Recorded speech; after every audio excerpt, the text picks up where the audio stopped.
Hi, it's time for Chocolate Fever, Chapter 10.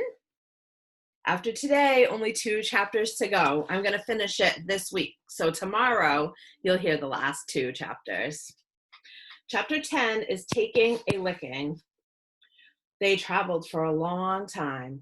Lefty was driving very carefully, making sure he kept the big truck within the speed limit. From his perch up in the bunk, Mac was keeping a watchful eye on their route. Henry tried to keep watch too, but as the hours flew by, he found himself nodding.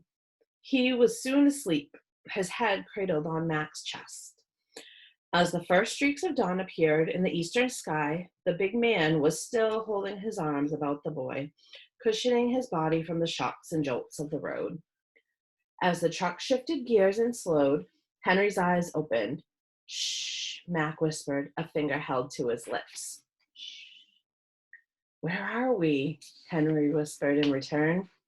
Mac put his mouth almost against Henry's ear before he answered.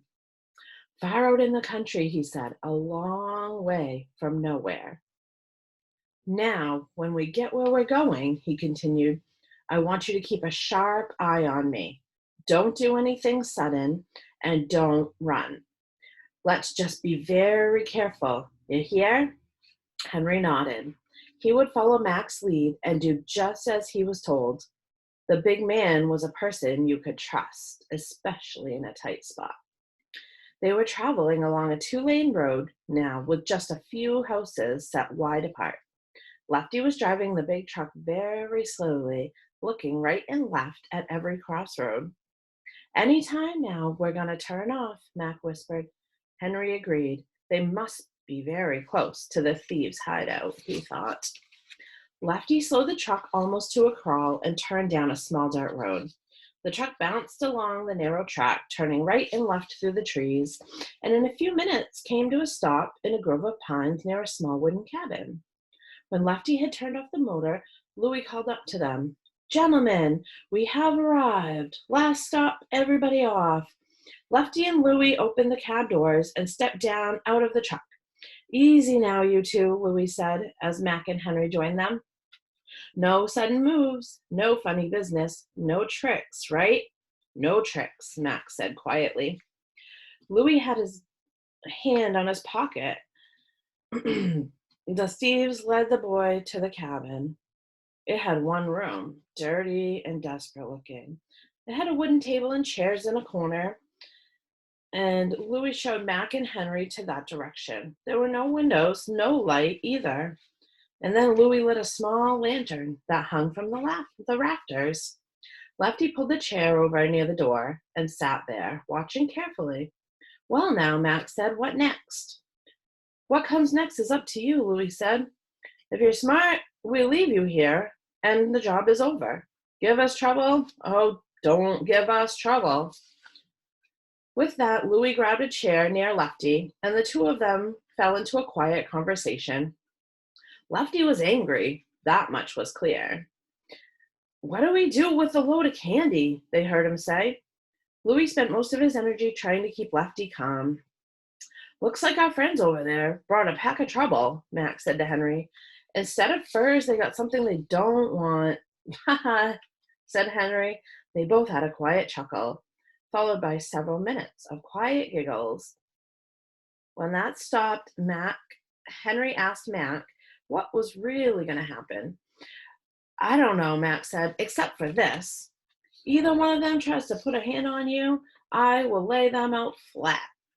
So don't you worry." There was kind of iron in Mac's voice now, and Henry was sure that when the moment came, the big man would be ready for it. Just then, out of the corner of his ear, Henry heard a faint, faraway sound. It could have been a dog barking. Mac heard it too, and the two of them sat quietly listening. It was barking all right, but now there seemed to be 2 dogs barking. Mac put his hand on Henry's arm. "No noise now. Listen." The barking got louder and closer as the seconds ticked by. Louis and Lefty heard it too. They stood near the door, listening for all they were worth. You had to be deaf not to hear the yelps and yowls. It was getting louder with every moment. Keep them covered, Louis shouted against the din. I'm going to go see what's happening. Lefty shuffled over to the corner near where Mac and Henry sat, looking them straight in the eye. Louis opened the door and froze on the spot, but only for a split second. For at that exact moment, a big German shepherd came sailing through the door and landed right on Louis's chest.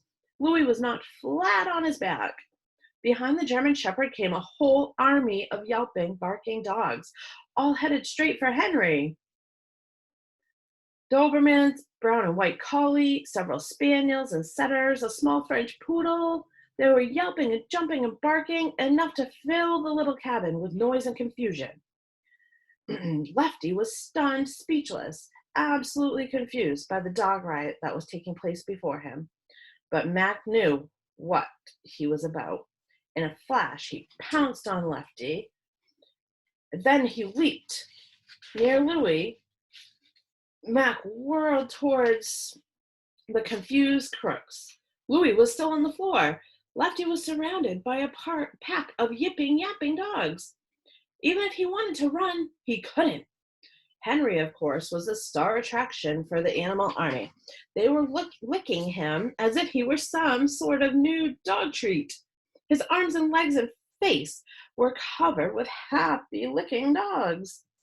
All of it made him laugh so hard he could scarcely protest. While this was going on, still more dogs were racing into the tiny cabin, and behind them came people, most of them with leashes in their hands, and all the same puzzling story. They had been out walking with their dogs when, one after another, the animals had put their noses in the air, sniffed wildly, and then began racing madly. Look at all those dogs. Racing madly along the dirt road as if following an irresistible scent. Now, what could have made all those animals behave so strangely? And what about those men? What are they doing in the cabin anyway? Why does this place smell like chocolate? They were so confused. It took about an hour and the arrival of the local police to sort it all out. Mac had a lot of explaining to do, but when it was all over, Louis and Lefty were handcuffed and being led away. Henry heard Lefty mutter, "We go after furs and we get candy bars. We get to our hideout, we're invaded by dogs. It's getting so a guy can't make a dishonest living anymore." "Ha ha," said Mac and Henry together. As the police car turned out of sight at the end of the tree-lined dirt road, they were still laughing. "Come on, kids," said Mac between chuckles. "We've still got candy to deliver." So you see, if you make good choices and you're safe, everything will turn out okay, usually. If you make bad choices, like Lefty and Louie, you're going to get caught and you're going to be in big trouble. So let's make some good choices today, and I'll see you tomorrow for chapters 11 and 12 at Sugar Canes. Let's see what they're going to do with all this chocolate. Have a great day.